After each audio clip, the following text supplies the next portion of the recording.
Welcome back media news Chhattisgarh. चलिए देखते हैं छत्तीसगढ़ की 25 फटाफट बड़ी खबरों को। इससे पहले आप छत्तीसगढ़ के किस जिले से देख रहे हैं, नीचे हमें कमेंट बॉक्स में जरूर बताएं। साथ ही छत्तीसगढ़ की डेली खबरों से अपडेट रहने के लिए चैनल को सब्सक्राइब कर बेल आइकन को दबाना ना भूलें।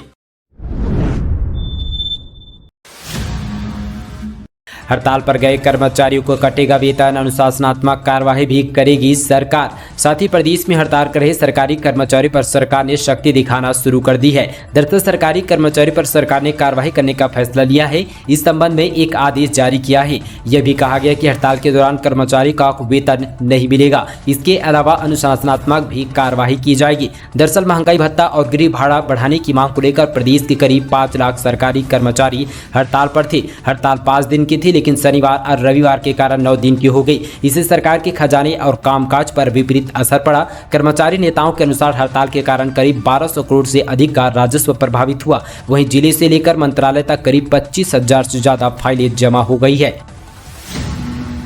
छत्तीसगढ़ हाईकोर्ट को मिले 2 नए जज, राष्ट्रपति भवन से जारी हुई अधिसूचना। नवनिर्वाचित राष्ट्रपति द्रौपदी मुर्मू ने छत्तीसगढ़ हाईकोर्ट के लिए 2 नए जजों की नियुक्ति कर दी है। राष्ट्रपति भवन से अधिसूचना जारी कर दी गई है। पेचे कोटे में साथी जिला एवं सत्र न्यायाधीश बिलासपुर राधाकृष्ण अग्रवाल व बार कोटे से अधिवक्ता राकेश पांडे की नियुक्ति को हरी झंडी दे दी गई है। इसी के साथ हाईकोर्ट ने अब यहाँ पे जजों की संख्या 12 से बढ़ाकर 14 हो जाएगी। साथ ही राष्ट्रपति भवन से जारी अधिसूचना के अनुसार छत्तीसगढ़ हाईकोर्ट के लिए बार व बीच कोटी से 2 जज राधाकृष्ण अग्रवाल व राकेश पांडे की एडिशनल जज के रूप में नियुक्ति की गई है। इनका कार्यकाल 2 वर्ष का रहेगा।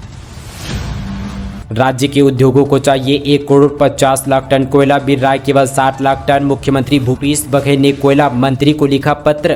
प्रदेश की स्टील उत्पादकों व अन्य लघु इकाइयों को हर महीने 1 करोड़ 50 लाख टन कोयले की जरूरत है, लेकिन दक्षिण व पूर्व कोल्ड फील्ड से कोयला 60 लाख टन मिल पा रहा है। इससे उद्योगों के सामने संकट खड़ा हो गया है। इसे देखते हुए मुख्यमंत्री भूपेश बघेल ने केंद्रीय कोयला एवं खनन मंत्री प्रहलाद जोशी को पत्र लिखा। उन्होंने राज्य के उद्योगों को पर्याप्त कोयला आपूर्ति कराने के लिए आईसीएल अधिकारियों को निर्देश देने का अनुरोध किया। बघेल ने पत्र में बताया कि एसएएल ने अगस्त से छत्तीसगढ़ की स्टील उत्पादकों को कोयले की आपूर्ति को रोकने का फैसला किया। मुख्यमंत्री के अनुसार इससे राज्य की अर्थव्यवस्था पर गंभीर संकट उत्पन्न हो जाएगा।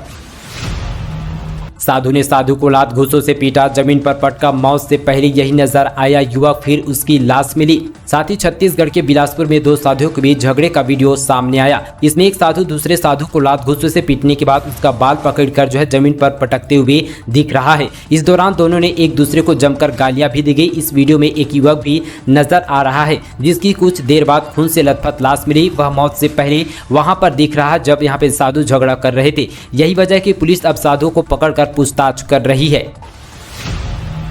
महासमुंद में एमबीबीएस की 100 सीटों को मिली मंजूरी। छत्तीसगढ़ में हो गए अब 9 सरकारी मेडिकल कॉलेज। छत्तीसगढ़ के महासमुंद मेडिकल कॉलेज को अंतर नेशनल मेडिकल कमीशन एनएमसी ने हरी झंडी मिल गई है। राष्ट्रीय आयुर्विज्ञान ने महासमुंद मेडिकल कॉलेज को एमबीबीएस की 100 सीटों पर प्रवेश की अनुमति दे दी। इसी के साथ छत्तीसगढ़ में सरकारी मेडिकल कॉलेज की संख्या बढ़कर 9 हो जाएगी। महासमुंद में इसी सत्र से मेडिकल की पढ़ाई शुरू होगी। प्रदेश में 3 नए मेडिकल कॉलेज खुलने की मंजूरी मिल गई है। 2021 में कांकेर को साथ ही एनएमसी की मान्यता मिली थी। इस बार महासमुंद मेडिकल कॉलेज को मान्यता मिली। बस्तर में डेंगू के बाद अब मलेरिया का कहर, दूसरी कक्षा के छात्र और एक महिला की मौत, 3 और बच्चे भी मलेरिया की चपेट में। छत्तीसगढ़ के बीजापुर जिले में मलेरिया दूसरी कक्षा में पढ़ने वाले एक छात्र और एक महिला की मौत हो गई है। छात्र जो है यहाँ पर आश्रम शाला में पढ़ाई करता था, साथ ही वह 3 दिनों से बीमार था। बताया जा रहा है कि शुक्रवार की रात तो सोया, लेकिन शनिवार की सुबह उसने आंख नहीं खोली। बीमार के चलते छात्र ने दम तोड़ दिया।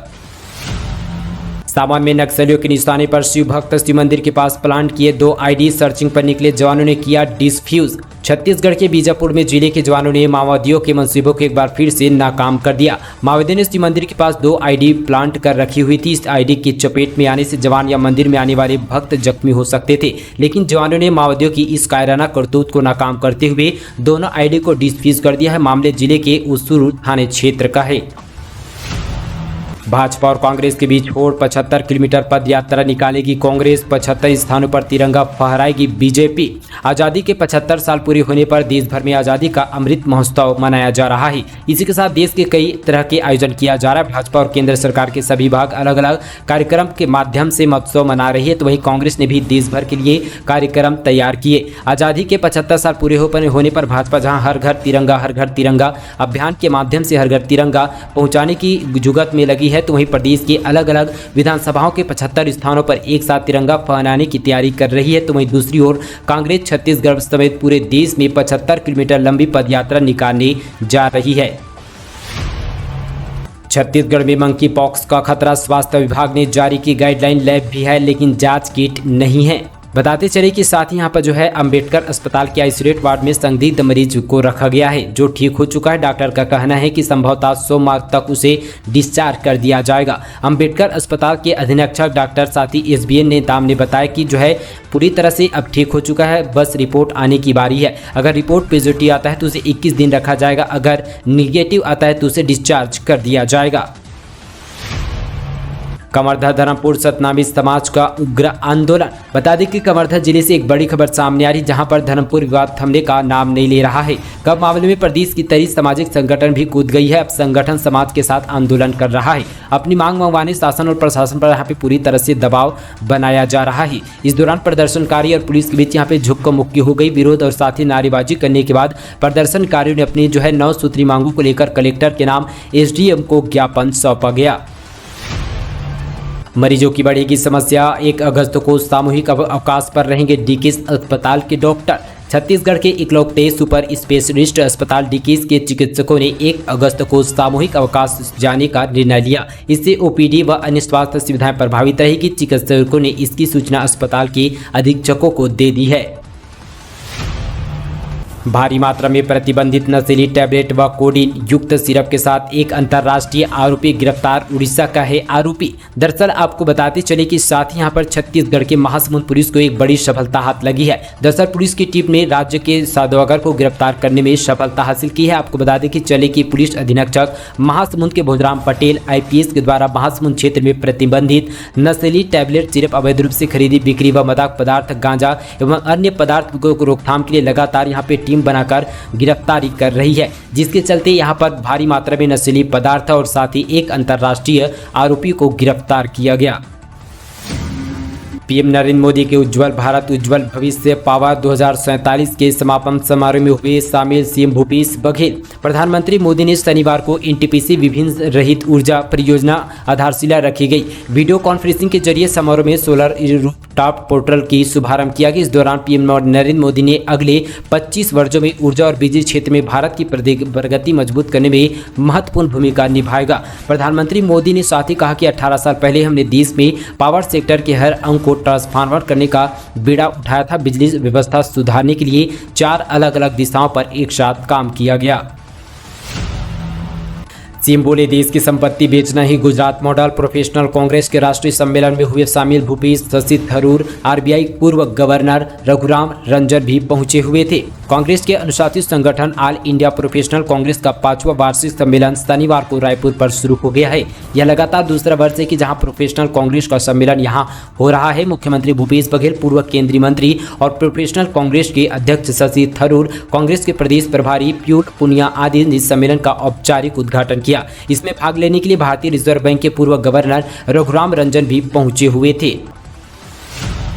छत्तीसगढ़ में बनाई गई पहली क्रिमिनल गैलरी, अब मिनटों में होगी अपराधियों की धरपकड़। साथ ही यहाँ पे छत्तीसगढ़ की राजधानी रायपुर में अपराधियों की फोटो गैलरी तैयार की गई है।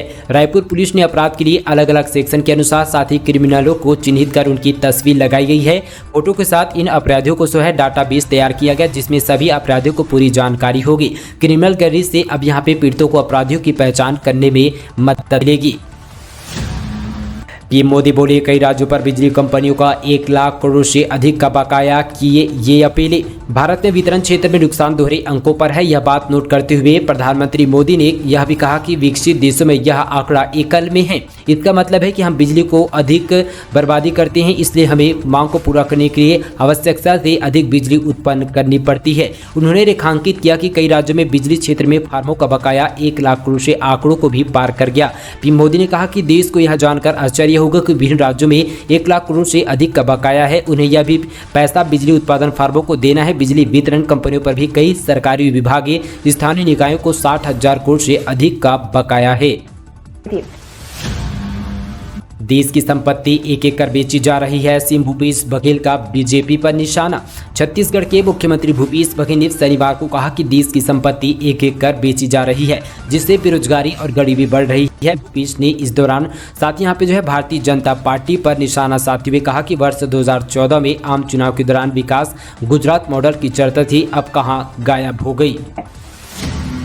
ट्रेनों में चोरी करने वाली महिला गिरफ्तार। पूछताछ में बताया 45 सालों से कर रही है ये काम। कोरबा से बड़ी खबर आपको बता दें, विशाखापट्टनम एक्सप्रेस वे यात्री का नकद व गहने चोरी करने वाली महिला को गिरफ्तार कर लिया है। आरोपित महिला 60 वर्ष की है। उसने बयान में 45 साल से चोरी करने की जानकारी दी है। घटना 4 जून 2022 की है। बिलासपुर रेलवे स्टेशन में खड़ी ट्रेन 18-5-17 कोरबा विशाखापट्टनम आंध्र प्रदेश की यात्री की एक जोड़ी कान की बाली, एक जोड़ी चांदी की पायल, एक मोबाइल और 6,500 रुपये यहाँ पे पार कर गए थे। चोरी के सामान यहाँ पे कुल कीमत 65,000 रुपये बताई जा रही। यात्री परिवार के साथ यात्रा कर रहे थे। साथ ही विशाखापट्टनम रेलवे स्टेशन पर पहुंचने के बाद यात्री ने जीआरपी में अपराध दर्ज कराया, जिसके चलते आरोपियों को गिरफ्तार कर ली गई है। छत्तीसगढ़ से बड़ी खबर, मिशन 2023 में बीजेपी का फोकस 250 नेताओं को दिया जा रहा है ट्रेनिंग, कांग्रेस ने कसा तंज। साथ ही यहाँ पे छत्तीसगढ़ बीजेपी ने 3 दिवसीय प्रशिक्षण शिविर जारी की है। शिविर के दूसरे दिन सुधांशु त्रिवेदी और के शर्मा जैसे राष्ट्रीय नेताओं ने प्रशिक्षित किया, तो वहीं यहाँ पे संघ नेता भी शिविर में शिरकत कर रहे थे। बीजेपी जहाँ अपने प्रशिक्षण को मिशन 2023 की तैयारी मानकर चल रही है, तो वहीं कांग्रेस ने तंज कस रही है। तो दोस्तों ये थी यहाँ पे छत्तीसगढ़ से जुड़ी तमाम नॉन स्टॉप बड़ी खबरें। इसी तरह की और खबरों से अपडेट रहने के लिए साथ ही हमारे चैनल को सब्सक्राइब कीजिए। साथ ही इस वीडियो को व्हाट्सएप पर शेयर करना बिल्कुल ना भूले। चलिए दोस्तों, आज के लिए बस इतना ही।